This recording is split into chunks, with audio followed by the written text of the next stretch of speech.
tentang pernyataan pendeta Stephen Tong, banyak pendeta masuk neraka.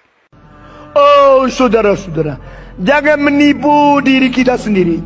Alkitab tidak pernah mengatakan orang dibaptiskan air masuk surga. Alkitab tidak pernah mengatakan orang jadi majelis masuk surga. Alkitab tidak pernah mengatakan orang mengikut perjamuan suci masuk surga. Alkitab tidak pernah mengatakan engkau sudah ditabis jadi pendeta, engkau masuk surga. Pendeta pertama yang masuk neraka, pendeta Yu. Siapa itu? Yudas. Saudara-saudara, heran tidak engkau melihat pendeta masuk neraka? Saya kasih tahu, tidak heran.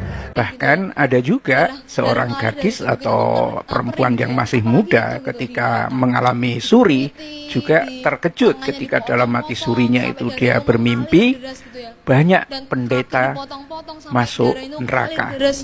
Lidahnya dipotong-potong dan itu tidak ada henti-hentinya gitu loh. Ketika lidah itu dipotong, darah mengalir keluar dan itu kemudian timbul lagi, lidahnya muncul lagi normal seperti kembali. Seperti sedia kala gitu ya. Dan itu kemudian dipotong-potong lagi sampai habis. Dan semua orang di situ nangis, minta ampun, minta tolong sama Tuhan. Tapi Tuhan tidak bisa berbuat apa-apa gitu ya. Tuhan tuh tidak bisa nolong karena udah terlambat gitu ya. Dan saya tanya sama Tuhan, Tuhan, orang-orang yang di sini ini orang-orang yang tidak percaya sama Tuhan toh, saya bilang gitu. Tapi Tuhan bilang gini, oh enggak tuh, kalau yang di sini tuh orang-orang Kristen gitu ya, yang percaya sama Tuhan Yesus Kristus. Saya kaget gitu loh, kok ada juga orang-orang Kristen yang masuk ke neraka gitu ya. Dan saya tanya sama Tuhan, Tuhan kenapa mereka bisa masuk neraka gitu ya. Dan Tuhan bilang gini, setiap kita yang diberi anggota tubuh lengkap gitu ya, yang diberi anggota tubuh gitu ya, harus mempertanggungjawabkan setiap bagian anggota tubuh kita. Jadi Tuhan menciptakan tangan untuk menyembah Tuhan, untuk memuliakan Tuhan.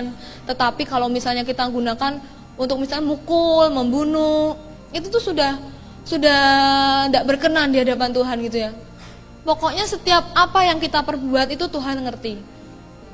Dan ketika itu saya diajak jalan terus masuk sama Tuhan.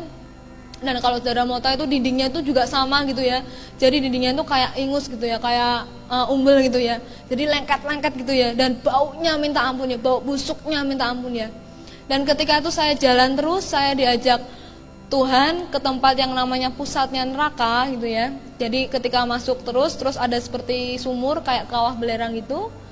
Dan di situ ada orang yang di kedua-dua, ada yang perempuan sama perempuan, laki sama laki gitu ya.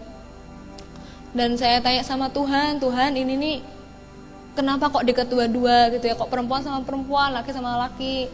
Tuhan bilang gini, ini buat orang yang lesbian sama homoseksual. Dan tidak jauh dari sana, dari tempat orang yang dihukum tadi, yang lesbian tadi, dan tempatnya masih sama di pusatnya neraka, itu juga ada orang-orang yang dihukum di kawah belerang ini, di pusatnya neraka. Itu buat orang-orang yang perdukunan gitu ya.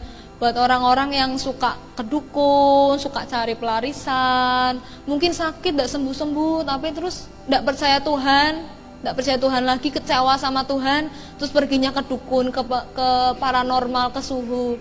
Nanti itu tempatnya di sana gitu ya. Dan di situ juga di pusatnya neraka ada yang bentuknya seperti sel-sel. Jadi satu sel diisi satu orang, dan di situ tuh orang-orang tuh maaf kata alat kelaminnya tuh digerogoti ulat-ulat gitu ya. Digerogoti sampai habis, sampai darah tuh mengalir keluar deras. Kemudian digerogoti lagi. Dan itu normal lagi, tumbuh lagi, dan itu digerogoti lagi sampai habis gitu ya. Dan itu terus berulang, tidak ada habis-habisnya, tidak ada kata-kata berhenti, tidak ada kata-kata istirahat. Mungkin udah punya istri tapi masih punya simpanan lain, itu nanti masuknya ke sana gitu ya. Seenaknya aja main-main dengan kekudusan, nanti masih ada waktu buat hidup. Nah, padahal kan kita semua tidak ngerti kapan kita dipanggil pulang. Ketika saya terus diajak masuk lebih dalam lagi, dan itu neraka tuh bentuknya seperti lorong gelap gitu ya, gelap, lembab, pengap gitu ya. Dan itu semakin ke dalam tuh semakin gelap. Jadi di situ tuh banyak iblis yang bilang gini, Pak Pendeta, ayo khotbah Pak Pendeta. Kamu kan di dunia ini khotbah, kenapa di sini enggak? Bilang gitu ya. Saya tambah bingung lagi loh, Pak Pendeta kok ada yang masuk neraka gitu ya. Pak Pendeta yang hidupnya benar, yang kelihatannya hidupnya kudus, yang kelihatannya hidupnya suci kok masuk neraka gitu ya. Apalagi tuh saya yang biasa-biasa aja, saya bilang gitu ya. Jadi ketika pendeta itu berusaha keluar, terus diserobek mulutnya, di mukanya dicakar gitu ya, sampai mukanya itu tidak berbentuk gitu ya. Dan itu darah terus ngalir terus ya. Dan kemudian normal seperti sedia kala. Terus kemudian dikerjain lagi habis-habisan, disobek mulutnya, mukanya dicakar-cakar gitu ya. Dan itu tidak ada habis-habisnya gitu, tidak ada berhenti-berhentinya gitu ya. Dan itu terus berlangsung berulang-ulang gitu ya. Dan di situ tuh pendeta-pendeta juga teriak-teriak gitu ya, minta ampun, minta tolong, Tuhan ampuni saya Tuhan, ampuni saya Tuhan, ampuni dosa saya Tuhan. Tetapi itu semua udah terlambat gitu ya. Ketika orang-orang itu udah ada di neraka, pengampunan itu udah terlambat. Kalau diukur dengan Islam ya mungkin sama juga gitu kan. Nah, ini perspektif tentang pendeta yang masih hidup berkenaan dengan pendeta-pendeta yang sudah mati atau pendeta-pendeta yang lain, itu tidak ada yang mengatakan ada pendeta masuk surga. Ya, pendeta yang membuat gereja, tetapi semangatnya adalah untuk mengumpulkan perpuluhan, tempatnya itu neraka. Ya, pendeta yang saling mencaci satu sama lain, tempatnya itu juga neraka. Banyak juga channel-channel Islam yang ngomong masalah ini, tetapi saya tidak mengungkapkan tentang diksi yang mereka pakai. Nggak tertarik saya untuk masuk ke sana. Tetapi intinya yang dikatakan oleh Stephen Tong, ya, pendeta-pendeta ini juga masuk ke dalam neraka. Ya, yang sangat mengejutkan juga videonya adalah pernyataan dari gadis ya, Kristen ya, yang mengalami mati suri dan juga menyaksikan bahwa banyak pendeta ternyata tempatnya adalah di neraka itu. Ya. Banyak pendeta tempatnya adalah di neraka itu, ya. Nah, pikiran kita pemirsa, kalau pendeta-pendeta ini dinyatakan oleh pendeta lain bahwa mereka banyak yang masuk ke dalam neraka, lalu bagaimana dengan jamaatnya yang mengikuti para pendeta itu? Ya, pertanyaannya itu yang sangat penting itu. Ya, kalau banyak pendeta dikatakan masuk ke dalam neraka, bagaimana dengan jamaat atau domba-domba yang mengikuti pendetanya itu? Ya, bisa diselamatkan dari neraka enggak?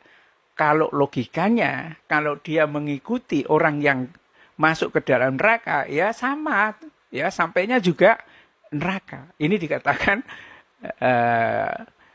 ini logika saja, ya kan nggak mungkin kalau pemimpinnya masuk ke dalam neraka kemudian anak buahnya tiba-tiba masuk ke dalam surga itu, ya karena kalau gembalanya masuk ya sama dengan muridnya itu. Dan yang terakhir ini adalah testimoni yang sangat berani dari pendeta HTD, biasa disebut seperti itu, pendeta Henry Tan gitu ya, yang menyebutkan bahwa pendeta Yesaya Pariadi itu juga masuk ke alam maut, ke alam neraka, dan dia bisa mengatakan itu semua. Ini kan sebetulnya hal-hal yang cukup ngeri ya. Nah, ini harusnya jamaat itu menyadari.